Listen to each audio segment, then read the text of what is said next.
दोस्तों एक बार फिर से बांग्लादेश में हालात खराब होते हुए नजर आ रहे हैं। म्यांमार में मौजूद अराकान आर्मी अब बांग्लादेश में बड़े हमले की तैयारी कर रही है। साथ ही बांग्लादेश के आर्मी चीफ की तरफ से वार्न किया गया है कि बांग्लादेश के अंदर जल्द ही बड़े हमले और कई ऐसी गतिविधियां देखने को मिल सकती है।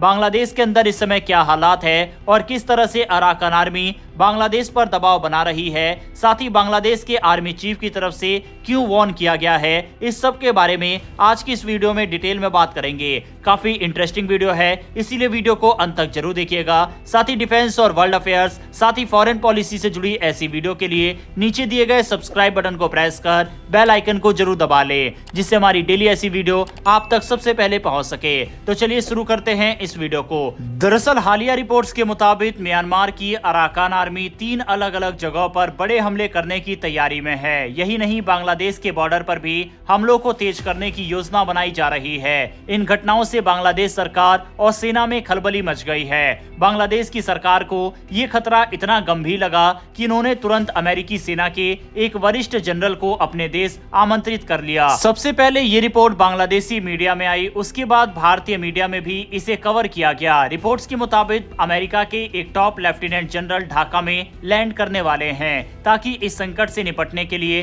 बांग्लादेशी सेना की मदद की जा सके। अराकान आर्मी, जो म्यांमार में रखाइन स्टेट में सक्रिय एक सशस्त्र समूह है, वह अब पहले से कहीं ज्यादा आक्रामक हो चुकी है। कुछ समय पहले तक ये सिर्फ म्यांमार में अपनी गतिविधियों को अंजाम दे रही थी, लेकिन अब बांग्लादेश के बॉर्डर के करीब भी हमलों को अंजाम देने की योजना बना रही है। बांग्लादेशी सेना से जुड़े कुछ विशेषज्ञों के अनुसार अराकान आर्मी की योजना इस प्रकार है। पहला, सितवे पोर्ट पर हमला।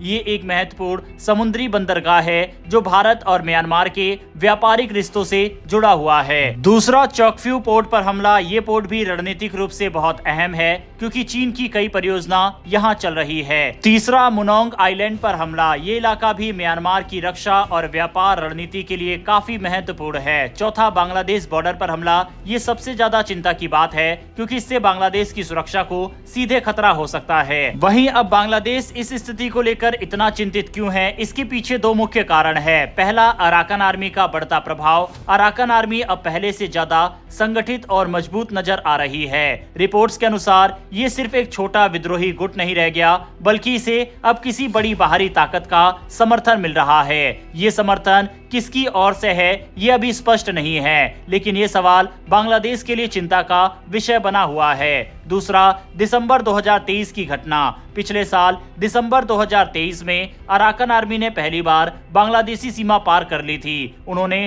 कुछ इलाकों पर कब्जा भी कर लिया था। वहीं नाफ नदी पार कर बांग्लादेश में घुस गए थे। यह एक गंभीर घटना थी जिसने बांग्लादेश को ये सोचने पर मजबूर कर दिया कि अगर अराकान आर्मी चाहे तो बांग्लादेश की सुरक्षा में सेंध लगा सकती है।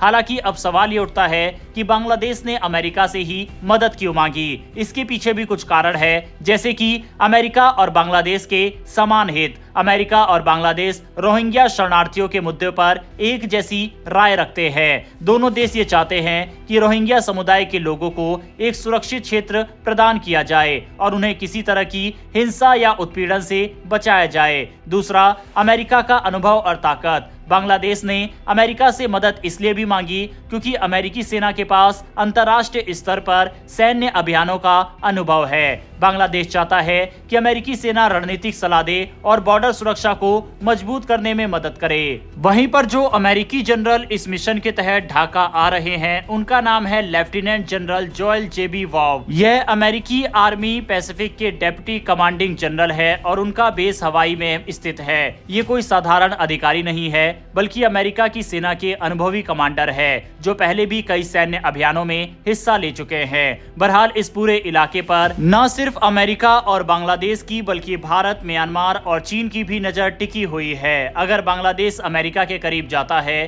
तो ये चीन के लिए चिंता की बात हो सकती है। इससे क्षेत्र में नई भू राजनीतिक प्रतिस्पर्धा देखने को मिल सकती है। वहीं म्यांमार पहले से ही गृह युद्ध जैसी स्थिति से गुजर रहा है। अगर अराकान आर्मी और ज्यादा मजबूत होती है तो ये म्यांमार में भी राजनीतिक और सैन्य अस्थिरता को और बढ़ा सकती है। भारत जो म्यांमार के साथ अच्छे रिश्ते बनाए रखना चाहता है, हमारे लिए भी ये चुनौतीपूर्ण हो सकता है। बहरहाल दोस्तों, इस पूरे विषय पर आपकी क्या राय है, कमेंट बॉक्स में लिखकर बताइएगा। इन्फॉर्मेशन और वीडियो पसंद आई हो तो वीडियो को लाइक करके हमारी आने वाली डेली डिफेंस और वर्ल्ड अफेयर से जुड़ी ऐसी वीडियो के लिए चैनल को सब्सक्राइब कर बेल नोटिफिकेशन को जरूर दबा लें। फिर मिलेंगे ऐसी एक नई वीडियो के साथ। धन्यवाद। जय हिंद।